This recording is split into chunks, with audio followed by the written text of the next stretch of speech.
والحمد لله رب العالمين والصلاة والسلام على أشرف الخلق أجمعين محمد وأهل بيته الطيبين الطاهرين اللهم صل على محمد وآل محمد وعجل فرجهم. We are discussing issues about the prayer.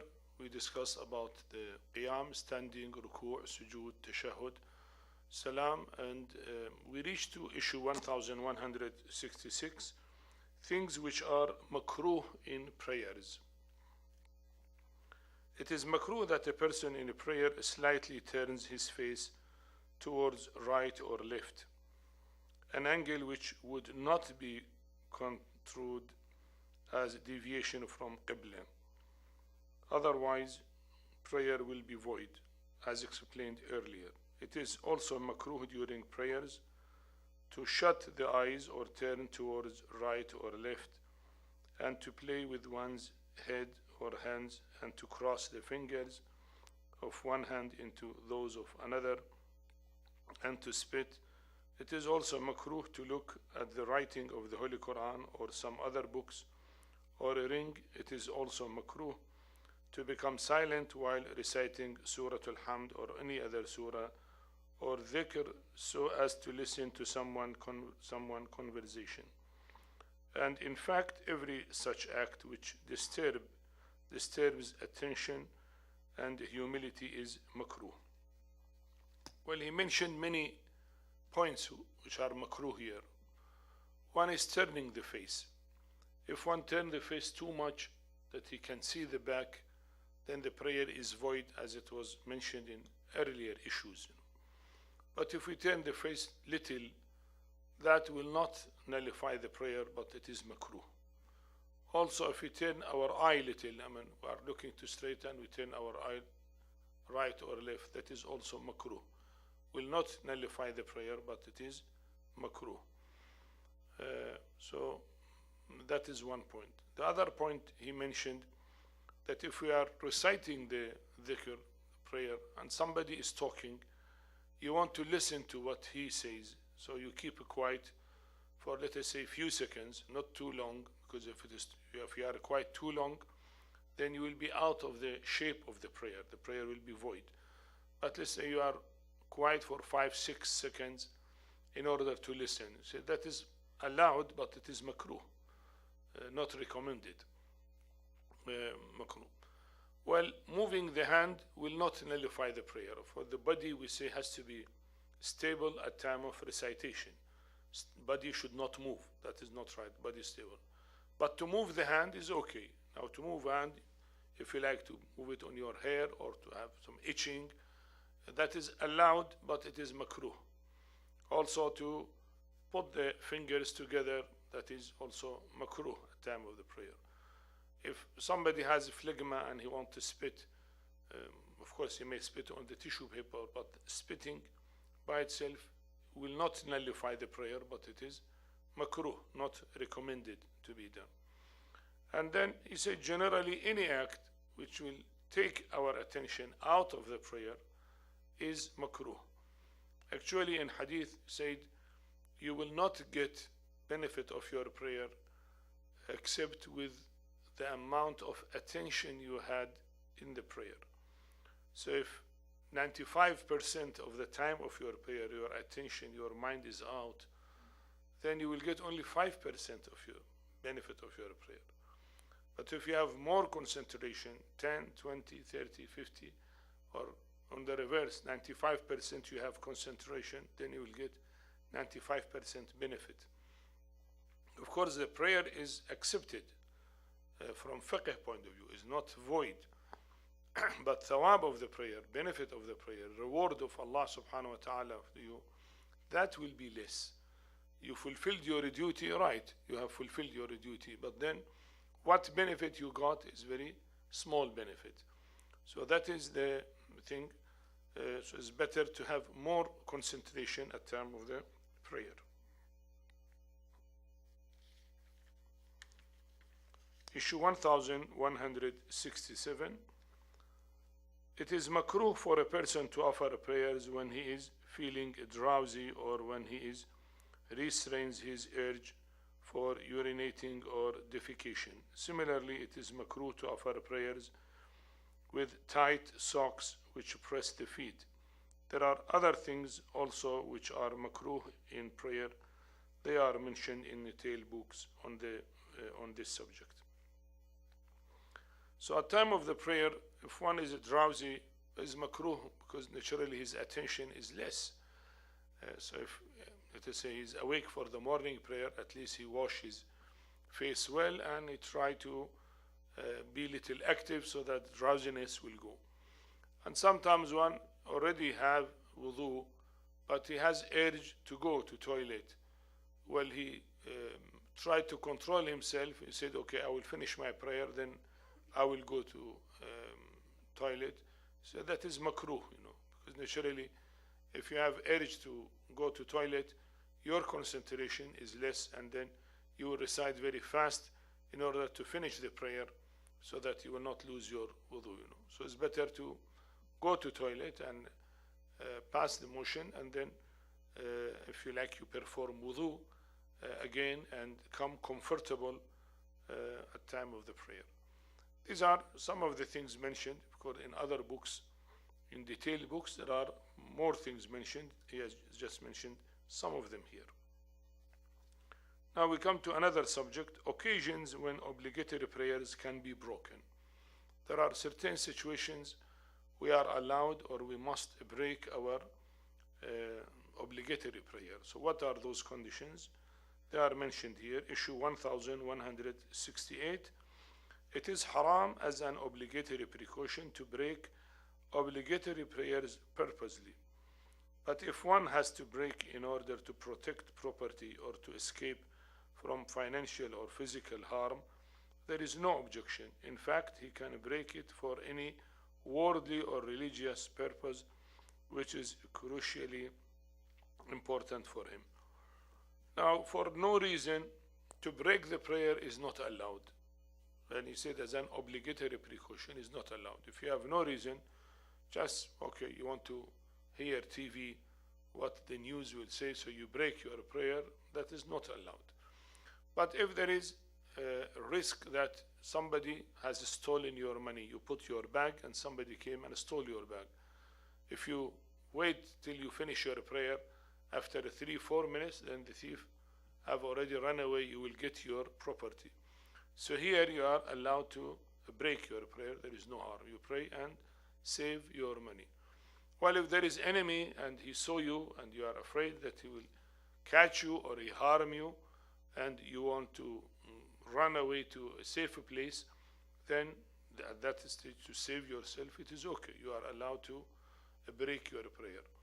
And then he put generally in any worldly or religious thing which are important. You see, Allah subhanahu wa ta'ala, مَا جَعَلَ عَلَيْكُمْ فِي الدِّينِ مِنْ حَرَجٍ. In religion there is no difficult life, to say, okay, let my money go and I will continue my prayer. He said, no, your money is respected. Your worldly needs, desires are respected. So at time of the prayer, if something happens and you have to save something, a child is there and maybe a child might fall in a fountain of water or might fall from the stairs. So you will not say that, okay, I'm offering the prayer and let the child face his fate and destiny. No, you cut your prayer and go and save the child, for example, and then come back and start the prayer once again. So he said for any worldly or religious affair which is important. I mean, worldly affair, not that somebody knock the door, you break the prayer. That is not very important. Let him wait for 1-2 minutes till you finish your prayer. If a telephone is ringing and it is not important, so don't cut your prayer. That is not allowed. For not important reasons you cut your prayer. But if it is something important, then you are allowed.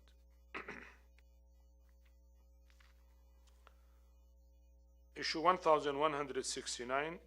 If it is not possible for a person to protect without breaking the prayers his own life or the life of a person whose protection is obligatory upon him, or to protect a property the protection of which is obligatory on him, he should break the prayers.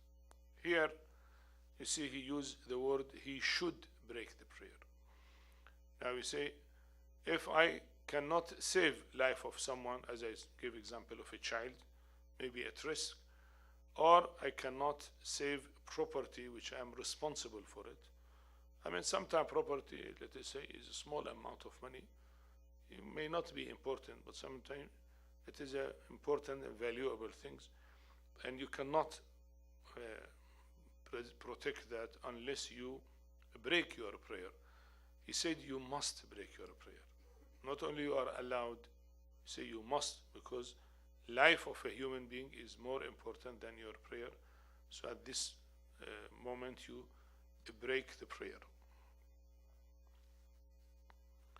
Well, maybe it is good to mention here that Imam Zainul Abidin alayhi salam once he was at time of the prayer, and one of his sons fall down in the well, and they told him, but he remained, and he completed his prayer, so that his wife was very angry, and he said, what a hard heart you have, because you are careless about your son.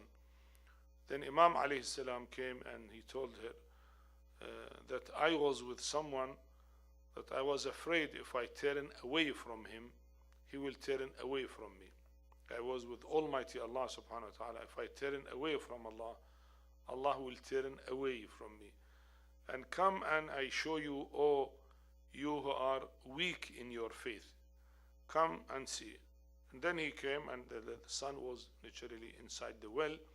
He prayed, and the water came up, and the son was saved. He took the son easily out and was saved. Well, here, not that the Imam did not, let us say, fulfill his duty to save the son, but he wanted to save the son by will of Allah. If he want to save the son may not be saved. It will be too late.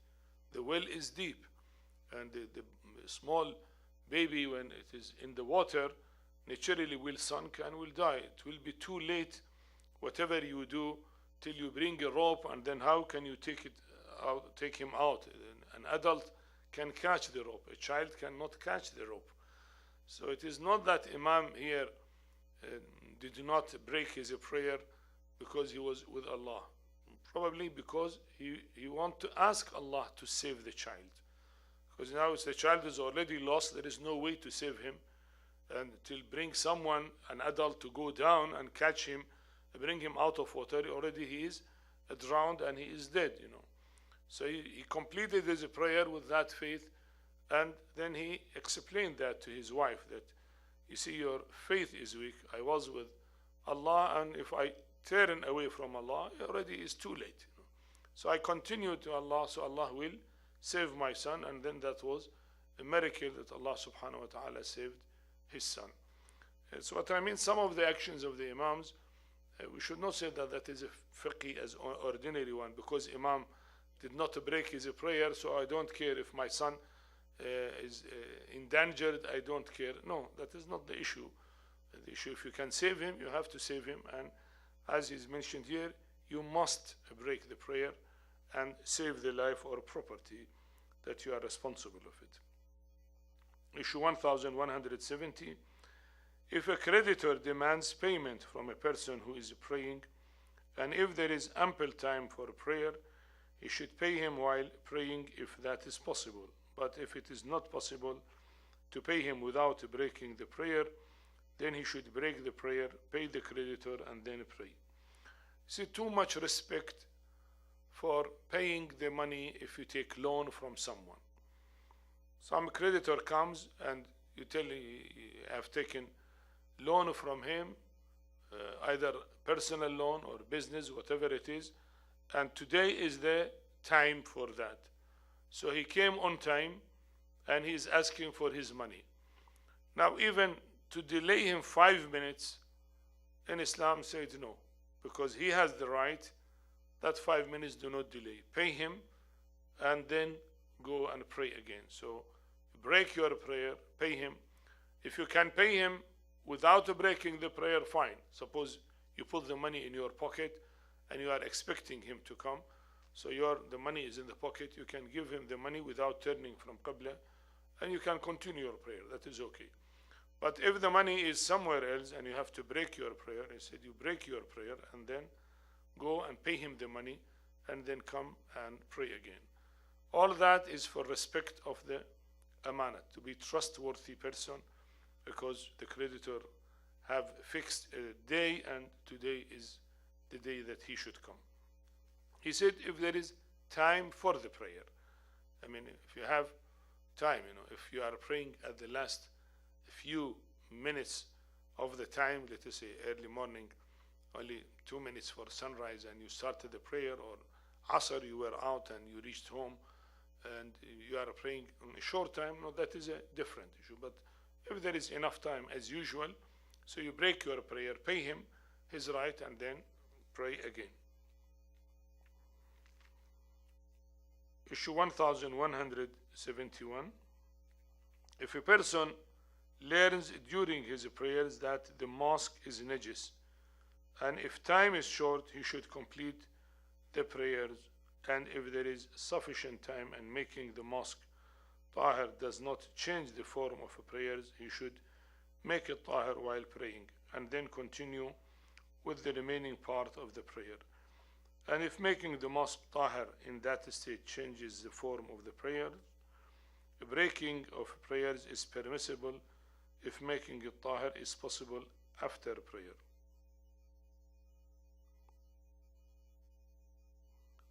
But if it is not possible, he should break the prayers, make the mosque tahir, and then offers prayer.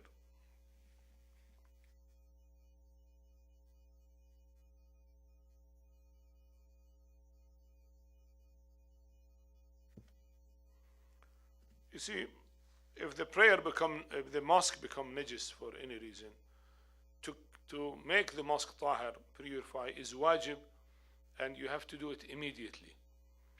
Let us say if a child urinate on the carpet of the mosque, you should not leave it and you say, okay, I don't care, let the servant of the mosque come after 1 hour, 2 hours, or tomorrow to wash it. No, it is wajib to go and clean the mosque right away. You bring water and wash it right away and make it tahir. If for any reason your fingers were injured and a drop of blood was on the floor of the mosque or carpet of the mosque or wall of the mosque, whatever it is, so you have to make it tahir right away. So here, if you are at time of the prayer, he said if you can make it tahir without breaking the prayer, I mean if there is water and then you can throw the water and make it tahir, well, usually not, but these are possibilities. Okay, you don't need to break your prayer. But if no other way, then, and you have time, still time for your prayer there, so you break your prayer, make the mosque tahir, and then come and pray again. So it is important to care for taharat, to the mosque to be clean and purify. And this is important because many people are not taking care of that. Actually, it is wajib for everybody to clean, but that is wajib kifai. If one of them, he himself went and cleaned the mosque, then it is okay. Otherwise, all the people will be responsible. Issue 1172. In a situation where one must break prayer, if he goes on and completed his prayer is in order, though he will have committed a sin. However, the recommended precaution is that he should offer the prayer again. Now, if it is your duty to break your prayer, let us say to clean the mosque, for example, or to preserve your money or health or life of somebody, and so on. So he said you must break the prayer. In those situations, you should break the prayer. If not, then what is the issue? He said, though you have done a sin, but your prayer is in order, but still as a recommended precaution, it's better that when you complete your prayer, you repeat your prayer again. So it's not obligatory precaution recommended, because probably your prayer is void. However, there is no fatwa, so it is a recommended precaution that you repeat your prayer. Issue 1173. If a person offering prayers remembers before qira'at or before going to ruku' that he has forgotten to say adhan and iqamah, and if he has sufficient time at his disposal, it is mustahab that he should break the prayers and recite adhan and iqamah. In fact, if he remembers having missed them out before ending the prayer, it is mustahab to break the prayer and pronounce them. This is importance of adhan and iqamah, that if you are at time of qira'at, the first rak'at, before going to ruku', if you remember that you should recite adhan and iqamah and you were in rush and you forget to recite, you came right away in front of Qibla and started your prayer, Allahu Akbar, Bismillah ar-Rahman ar-Rahim, you started your prayer. You have not recited adhan and iqamah because they are recommended, especially iqamah is more stress about recitation of the iqamah. So he said here you can break your prayer and recite adhan and iqamah and then pray again. Or he said even more than that, even before finishing your prayer, you are in second or third or fourth rak'at, let us say if it is Dhuhr and Asr or Isha prayers, and you remember that you have not recited adhan and iqamah, so you are allowed to break your prayer, recite adhan and iqamah, and pray again, because your prayer will be more complete with adhan and iqamah. We come to a new subject, that is doubts in the prayers. This subject, is very important. Doubts in the prayers, and there are different types of doubt. What is meant here, either doubt in actions of the prayer. I mean, you are in ruku' and sujood, you doubt about qira'at, or you are in sujood, you doubt about ruku' and so on, or doubt about the prayer when time of the prayer finished or before the prayer. And some of the doubts are about rak'at of the prayer. When you have doubt, is it first or second rak'at? Is it second or third? Is it third or fourth? Is it second or fourth? And so on. So that doubts about rak'ats. Generally speaking, they divide the doubts into three main categories. First category, doubts which nullify the prayer. Second category, doubts which has no value and you should not take care of them, forget about them. And the third one, doubts that have a solution, you need to know about the solution. So these are three main categories. In each category there are many points to be mentioned. So we start with this subject. There are 22 kinds of doubts which one can have while praying. Out of these, 7 doubts are those which invalidate the prayers, and 6 are those which should be ignored, and the remaining now 9 doubts are valid doubts. So that is the division. 7 will invalidate the prayer, 6 you should ignore them, and 9 there is a solution for them. Now we come to the first category, doubts which make prayers void. Issue 1174. Said the following doubts make prayers void. First, doubt about the number of rak'ats occurring in obligatory prayers which consist of 2 rak'ats, like Fajr prayers or prayers offered by a traveler. However, doubt about number of rak'ats in mustahab prayers or prayer of ihtiyat does not make the prayers void. So the first one, if you are in morning prayer, which has 2 rak'at, or if you are traveling and Dhuhr and Asr prayer, you have to pray 2 rak'at. So there you have doubt whether it is first rak'at or second rak'at. You don't know. You did sujood, for example, or before sujood or after sujood. Now you don't know, is it first rak'at, you should stand to make the second rak'at, or at the second rak'at you should sit and do tashahud and salam. You say that doubt will make the prayer void. There is no solution. Your prayer is void, and then you have to pray again. Actually, in hadith it is mentioned that the prayers used to be two rak'ats. So these are the, let us say, foundation of the prayer. First two rak'ats. And then the Holy Prophet sallallahu alaihi wasallam added to Dhuhr another two, and to Asr another two, and to Maghrib one, and to Isha two. Of course, he added naturally everything he does by revelation, but that was, let us say, his authority. So whatever Allah made originally two rak'at, there should be no doubt about them. Any doubt will nullify that. And whatever was added by the Prophet, it is a third and fourth rak'at, then that doubt has a solution which is going to come. So here about prayer of two rak'ats, if it is obligatory prayer. Now if you are reciting nafilah of dhuhr, or nafilah of asr, or nafilah of morning, or nafilah of salatul layl, midnight, if you have doubt about first or second rak'at, that will not nullify the prayer. So we are talking about doubt in obligatory prayers for two rak'ats prayer. So that is the first thing. Second, doubts about the number of rak'ats occurring in prayer consisting of three rak'ats, that is Maghrib prayer. So morning prayer and Maghrib prayer, there should be no doubt of rak'ats on them. Not all doubts, doubt of rak'at. Is it first or second? Is it second or third in Maghrib prayer? If you have doubt, your prayer is null.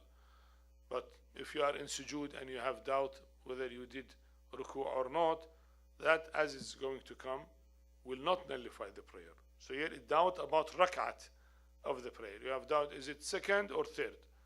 Is it first or second? Is it first or second or third? So you see, any doubt about rak'ats, number of rak'ats of the prayer, will nullify it. That is in Maghrib prayer. Third, doubts occurring in prayers of 4 rak'ats as to whether one has performed 1 rak'at or more. Again, if you are praying Dhuhr or Asr or Isha prayer, which is 4 rak'at, but your doubt is not about third and fourth, for example. No, about first and more. Means you don't know, is it first or second rak'at, or first or third rak'at, first or maybe fourth rak'at. You don't know which one.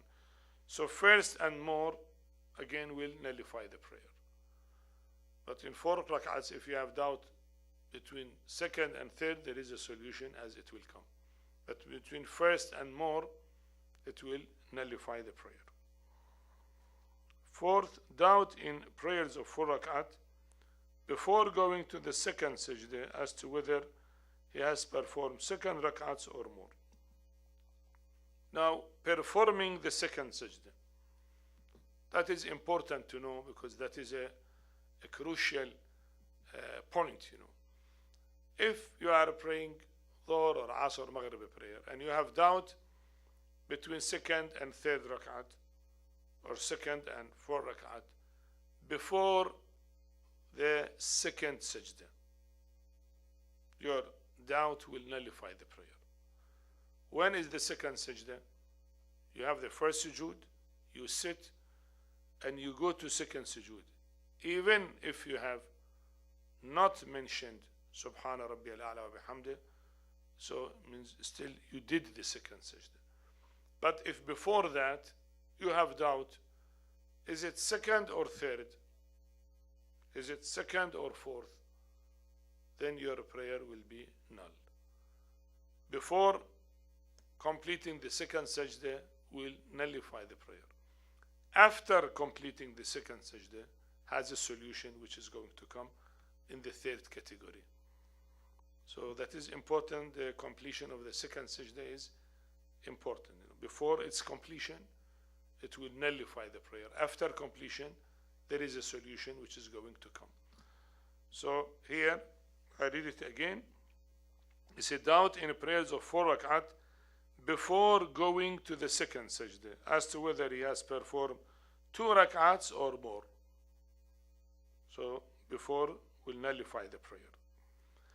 Now, number 5, doubts between 2 and 5 rak'ats or between 2 and more than 5 rak'ats.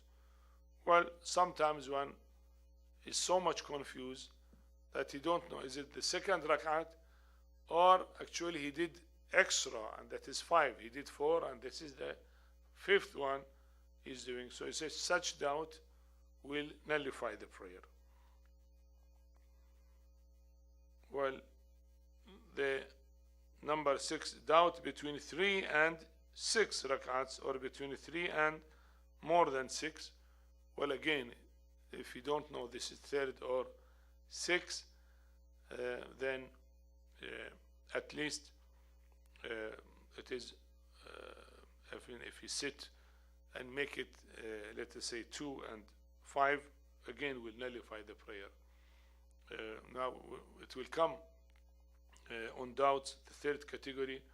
What do we mean that he should sit and from 6 will come to 5 or 5 will come to 4?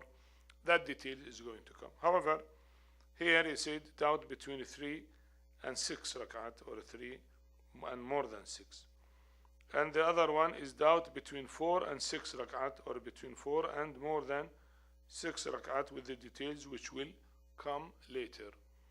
So these are the doubts where the prayer is null and void. Issue 1175. If a person has one of those doubts which makes prayers void, it is better for him to break the prayers if the doubt persists. In fact, he should prolong thinking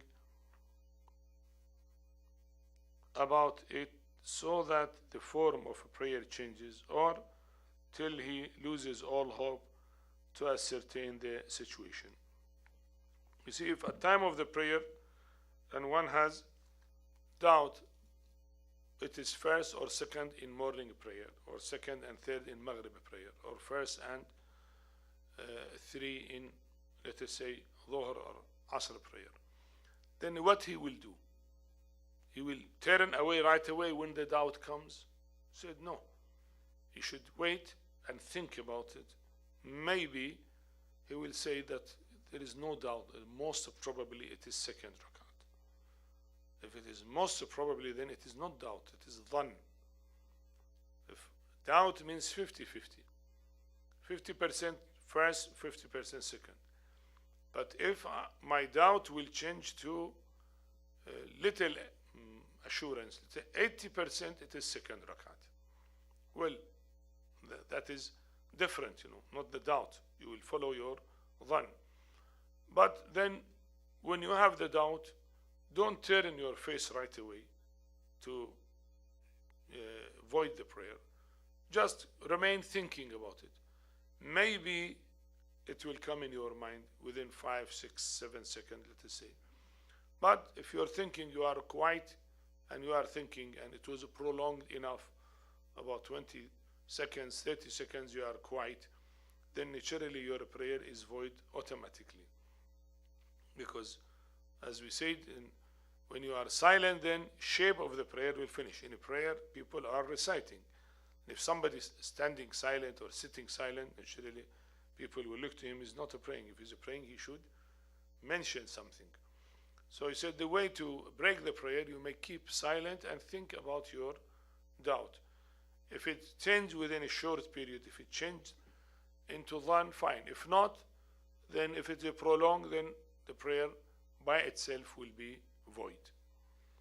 So this is the first type of doubts. We come to the second type, that is doubts which may be ignored, have no value, you just ignore them.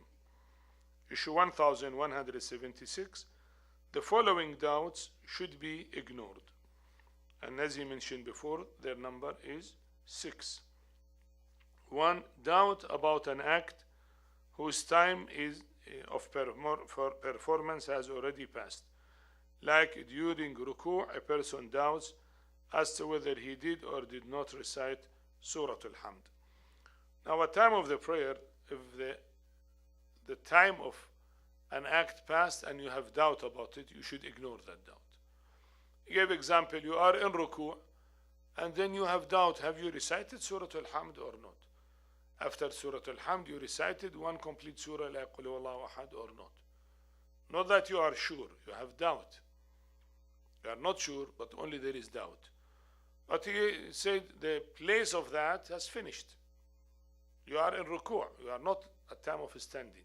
If you were standing, then you should recite it. If you have doubt, you have to be sure you recited Surah Al-Hamd and one surah. Let us say Qul Huwallahu Ahad. But now that place has finished, you are at time of ruku', the time of standing finished. So the doubt has no value. You went to sujood, and at time of sujood you have doubt. Have you done your ruku' or not? From standing you went right away to sujood, you forgot the ruku'. You have doubt, not that you are sure. So this doubt has no value, because already the time of ruku' passed. You are in a state of sujood. You stood up, for example, standing in third rak'at, and you have doubt about second rak'at. Was it performed properly or not? Well, second rak'at has passed. You are in ruku' of third rak'at, and you have doubt whether tashahhud was proper or not. Now already you are in ruku' of third rak'at, so you should ignore doubt about tashahhud, and so on.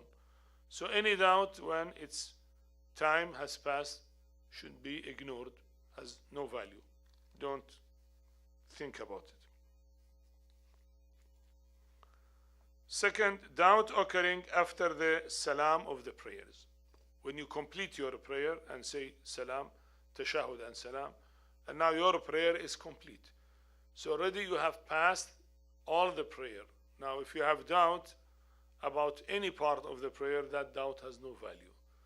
You may doubt, well, where my ruku' right, where my sujood right, where my qira'at right, did I say tashahhud right, did I say subhanallah? Well, that doubt has no value because already the prayer has finished.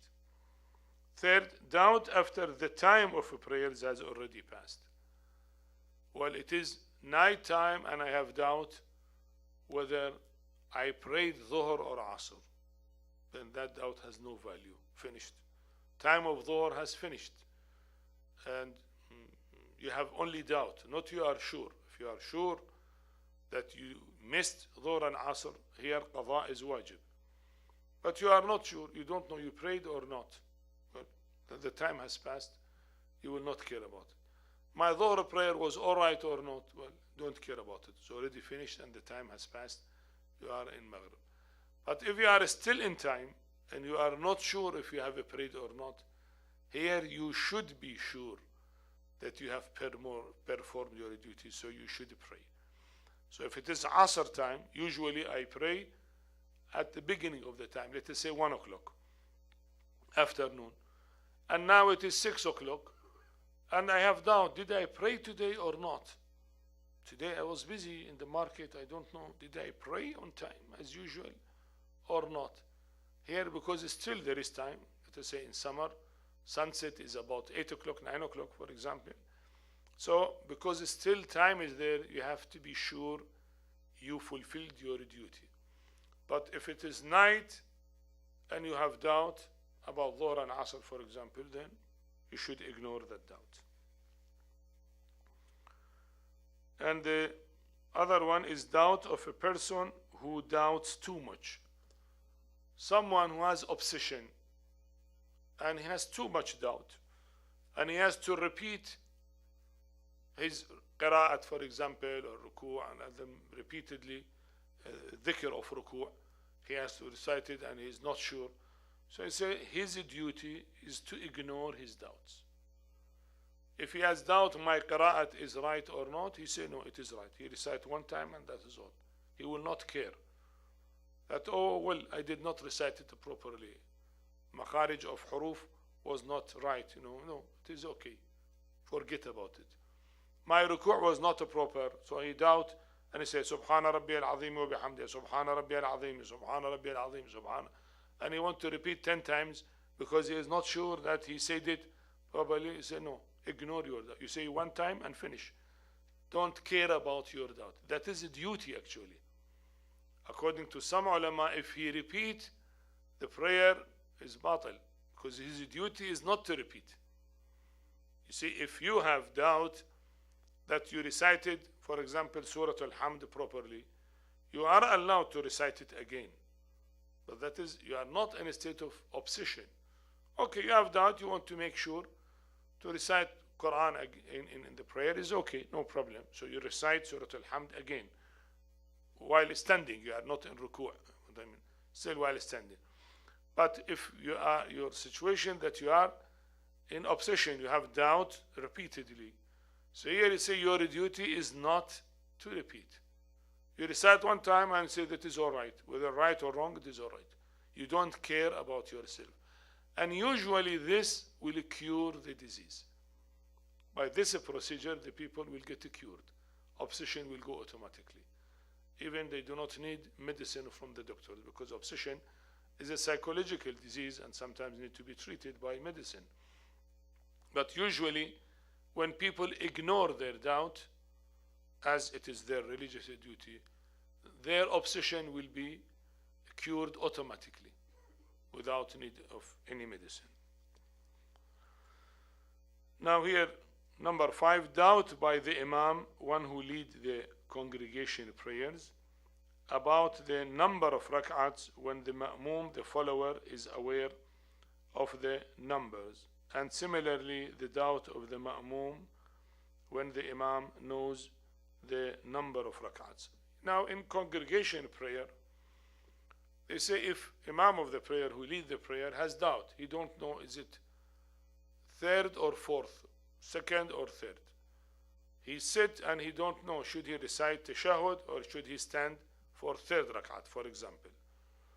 Then the one who pray behind him, if he knows that it is the second, for example, he may recite loudly, Ashhadu an la ilaha illallah wahdahu la sharika lahu. So Imam realize it is second. So the solution of his doubt is to follow the one who is behind him, the ma'mum, and that is all right. Or if the person who prayed behind the Imam are not sure they reached which rak'at, is it third or fourth, and he don't know which one of them, he will not care for his doubt. He follow what the Imam is doing. If Imam sit for tashahhud and salam, so it is fourth rak'at. If Imam stand, then he knows it was third, and now Imam is making the fourth rak'at. So the doubt between Imam of the congregation prayer and Ma'mum, the one who prayed behind, each one will follow the other about number of rak'ats. Not all doubts, number of rak'ats. They will follow each other and ignore their doubt. The sixth one, doubt which occurs in mustahab prayers and prayer of ihtiyat. Now, if you are praying nafila, mustahab prayer, and you have doubt whether it is first or second, then it is up to you to regard it first or second. The doubt has no value. You can ignore it and decide it is first, make the second, or decide it is the second, make the first. Some may say it is better to make it first and then bring the second one to make sure. But in mustahab prayer here, the doubt has no value. You ignore it. I think sufficient up to here. Then we'll discuss in the next issue, inshallah, the doubts where there is solution for them. Walhamdulillahi Rabbil Alameen wa sallallahu ala Muhammad wa alihi at-tahirin. Allahumma salli ala Muhammad wa ali Muhammad wa ajjal farajahum.